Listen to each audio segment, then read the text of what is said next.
Assalamualaikum warahmatullahi wabarakatuh. Selamat datang di BBC Budiono Pintar Channel. Jangan lupa tekan tombol like, tulis komentar yang santun, dan subscribe agar selalu mendapat notifikasi tayangan baru dari kami. Terima kasih.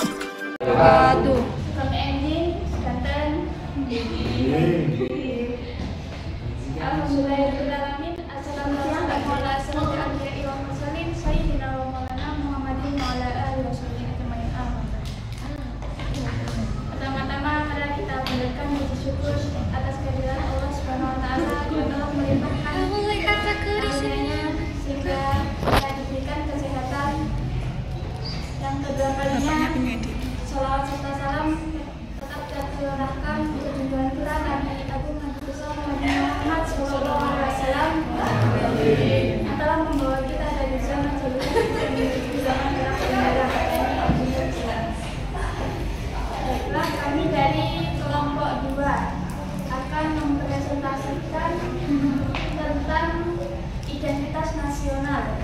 Pemateri pertama akan disampaikan oleh Mbak Era, yang kedua adalah Mbak Nana, ketiga Mas Adel, keempat adalah saya. Baiklah, akan dimulai pemateri pertama. Di sini saya akan menerangkan tentang identitas nasional. Sebelumnya ada yang tahu apa itu identitas? Identitas itu seperti kayak kata lainnya tuh kayak ciri khas dari suatu oknum ya. Kayak suatu oknum. Jadi identitas itu ciri yang dimiliki suatu pihak sebagai pembeda atau pembanding dengan pihak lain. Identitas itu kayak ciri khas, kayak kita kan punya identitas yang serba hijau, kayak alma maternya hijau, jadi kita kayak ya hijau gitu loh. Terus nasional tuh kesetiaan tertinggi individu yang harus diserahkan kepada negara kebangsaan. Nasional kesetiaan tertinggi individu yang harus diserahkan kepada negara. Nasionalisme kesetiaan tertinggi individu yang harus diserahkan kepada negara kebangsaan. Dan identitas nasional adalah kepribadian nasional yang dimiliki suatu bangsa yang membedakan bangsa satu dengan bangsa yang lainnya. Identitas nasional itu contohnya kayak apa? Kayak apa teman-teman? Ada yang tahu? Batik. Nasional. Kayak sekarang kami pakai pakaian itu kan pakaian khas Indonesia. Identitas nasional Indonesia. Ya Jawa teman-teman. Ya identitas nasional yang dimaksud nasional itu kayak Indonesia punya Pancasila, kan itu ya suatu identitasnya Indonesia. Kayak negara lain kan nggak ada Pancasila, tapi kita punya Pancasila. Kayak ciri khas tersendiri gitu, identitas nasional. Kayak identitas nasional tuh kayak Pancasila, terus bendera kita tuh bendera merah putih kayak gitu. Terus kayak kita punya semboyan Bhinneka Tunggal Ika seperti itu. Seperti kita juga identitas nasional tuh kayak dasar falsafah Indonesia, ini Pancasila. Ya Pancasila. Ya sekian dari saya, akan dilanjut Jamka. Lanjut, ada faktor terbentuknya identitas nasional. Di dalam faktor terbentuknya identitas nasional ada 3 faktor. Yang pertama ada faktor objektif. Di dalam faktor objektif itu sebagai pendukung dalam identitas nasional, dan ada diantaranya yaitu meliputi faktor geografis, ekologis, dan demografis. Kalau misalnya geografis, kalau misalnya kata ekologis itu seperti rumah atau tempatnya, faktor rumah atau tempat. Kalau misalnya demografi, sebuah kelahiran atau kata-katanya. Kalau misalnya geografis itu, kalau geografis ilmu yang mempelajari tentang hubungan. Dilanjut, ada kedua faktor subjektif. Dalam faktor subjektif ada faktor historis, ada faktor sosial, ada faktor politik, dan faktor kebudayaan. Faktor historis dapat disebut juga sebagai faktor pengalaman atau sebuah masa lalu sebagai cerita. Yang Di dalamnya ada sejarah, kebudayaan, suku bangsa, agama, dan bahasa. Dilanjutkan, ada faktor-faktor yang diperkirakan menjadi identitas bersama satu bangsa negara, yaitu atau sebuah catatan sejarah, yaitu terjadinya sebuah peristiwa di masa lampau. Karena sebelum menjadi sebuah negara, bangsa Indonesia pernah mengalami masa kejayaan yang gemilang. Contohnya seperti dua kerajaan Nusantara, yaitu Majapahit dan Sriwijaya. Yang kedua, ada aspek kebudayaan yang menjadi pembentuk unsur dalam identitas nasional. Ada meliputi 3, yaitu akal budi, peradaban, dan pengetahuan. Yang ketiga, ada kemajemukan suku bangsa. Di dalam identitas nasional ini, kemajemukan suku bangsa itu merupakan suatu identitas negara Indonesia. Namun demikian, lebih dari sekedar kemajemukan yang bersifat alamiah, menjadi sebuah tradisi bagi Indonesia untuk hidup bersama dalam kemajemukan yang merupakan unsur yang harus dikembangbiakan ataupun dibudayakan. Lalu ada keanekaragaman agama, contohnya seperti agama Kristen, agama-agama Hindu, masih banyak lagi agama-agama lain. Lalu yang terakhir ada bahasa, karena di dalam identitas negara Indonesia itu bahasa yang sering sangat digunakan adalah bahasa Indonesia.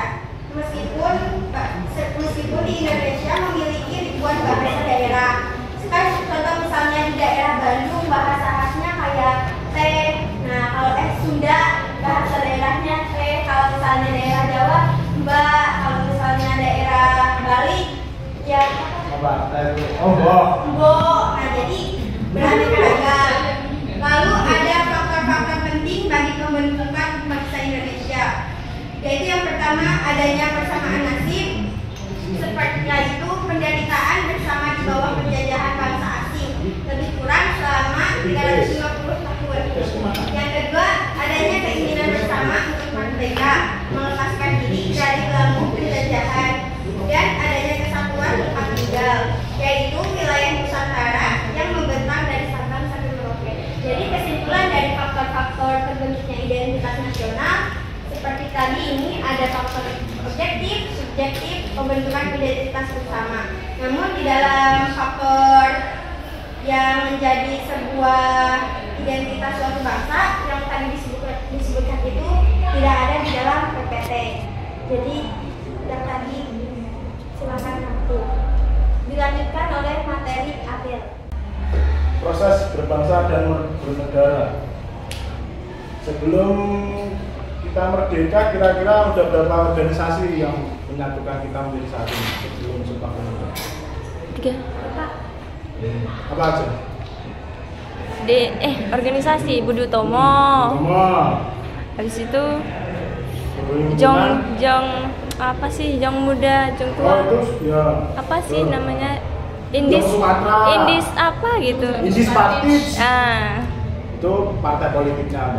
Terus ada Budi Utomo, terus Perhimpunan Indonesia, itu mahasiswa-mahasiswa kita yang ada di negara-negara lain, misal Belanda gitu. Pak Hatta itu juga membuat suatu organisasi politik namanya Indis Partis, yang ketika kita merdeka jadi berganti nama menjadi PNI, Partai Nasionalis Indonesia.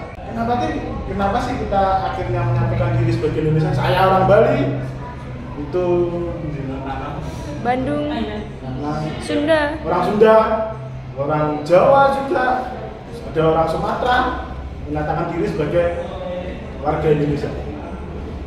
Ada karena kesamaan nasib. Nah itu.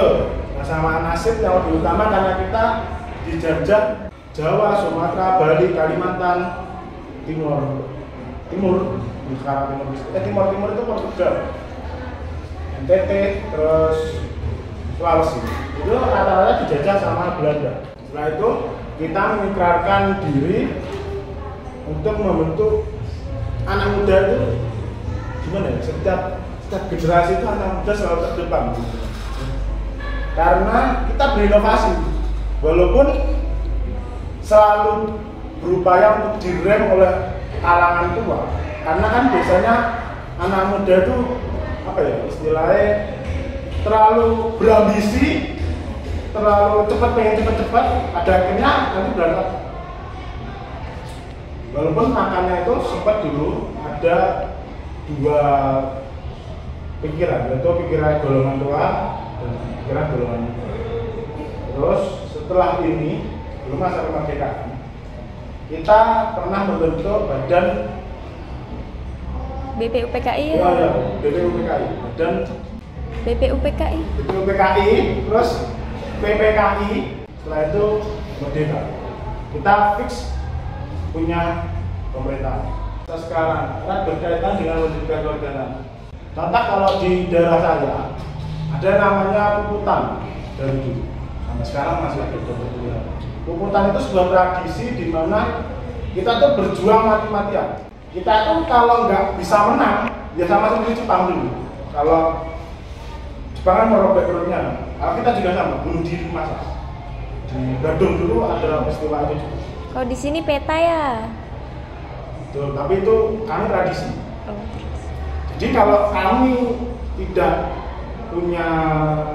tidak mampu melaksanakan suatu hal, kami punya rasa malu yang tinggi, sampai bunuh diri. Kalau di Madura, carok untuk membela dekat dengan kabarnya. Jadi kesimpulannya adalah sekarang itu untuk membela bangsa, kita nggak usah effort untuk melawan sesuatu hal. Yang artinya, kalau kita mau membenahi bangsa Indonesia ini, setidaknya kita harus lebih berupaya untuk menjadi warga negara yang baik. Setelah taat, baru kita mengkritisi apa yang pemerintah kurang bijak dalam menentukan aturan-aturan. Karena kalau semuanya hanya menuntut dari Sumatera sampai Papua menuntut semuanya, ya belum ada kesinambungan. Itu semua kesadaran dan itu butuh dua komunikasi langsung antara warga negara dan pemerintah. Maka kita harus berpegangan pada satu hal yang sama. Contoh, kalau kita terikat pada ideologinya apa? Ideologi kita apa? Pancasila. Pancasila. Kita harus terikat pada hal yang sama, yaitu satu, Ketuhanan yang Maha Esa. Dua. Kemanusiaan yang adil dan beradab. Ayo, ada tiga, Persatuan Indonesia. empat, Kerakyatan yang dipimpin oleh hikmah kebijaksanaan dalam permusyawaratan perwakilan. lima. Keadilan sosial bagi seluruh rakyat Indonesia. Nah, kita itu berupaya untuk itu semua agar kita itu bisa berbarengan untuk bersama ke depan. Jadi nggak punya visi misi benar. Kalau berbedaan pemikiran itu boleh-boleh, tapi kita harus sevisi dan misi bersama untuk ke depan Indonesia yang lebih baik. Orang Sumatera boleh punya visi, punya jalan pemikirannya sendiri, punya cara membangunnya sendiri. Orang Bali seperti saya dan orang-orang di Bali Oh itu. juga boleh mempunyai daya pemikirannya sendiri untuk membangun. Tapi harus sesuai dengan Pancasila. Orang Jawa juga, orang Kalimantan juga. Masuk otonom daerah ya? Ya, bisa melalui otonomi daerah. Ya masih menjadi perdebatan yang belum selesai. Bagaimana kita mengatur negara? Apakah kesatuan? Apakah menjadi federalisme? Atau kan otonomi daerah? Nggak usah federalisme. Dia tidak tersentral pada satu pusat saja. Agar kita itu yang di daerah tidak kebingungan menunggu uang dari pusat. Instruksi pusat. Kerangka dasar kehidupan berbangsa dan bernegara. Yang pertama adalah Pancasila. Pancasila ini adalah, kata Pak Soekarno, adalah landasan filosofi satu dua. Yang artinya itu ditulis dalam kitab, seingat saya, kitab Sutasoma karangan Ibu Kangkulan, yang dimana masyarakat pada waktu itu memeluk agama Hindu dan agama Buddha negara kita. Jadi kita itu diatur tidak seenaknya sendiri ketika kita melakukan sesuatu. NKRI itu Kita melihatnya sebagai apa kalau tentang jati diri? Sebagai apa? Oh, tidak. Adalah kesadaran atas kesetaraan manusia sebagai warga negara. Politik identitas adalah tindakan politis yang digunakan untuk mengelompokkan yang memiliki kesamaan identitas atau Iya, masuk. Sebagai anak muda, apakah teman-teman pikirkan supaya kita menjadi pemuda yang punya jati diri? Tidak bakal menyuruh. Iya kan harus punya jati Yang punya jati diri. Karena kalau nggak punya jati diri kan ada.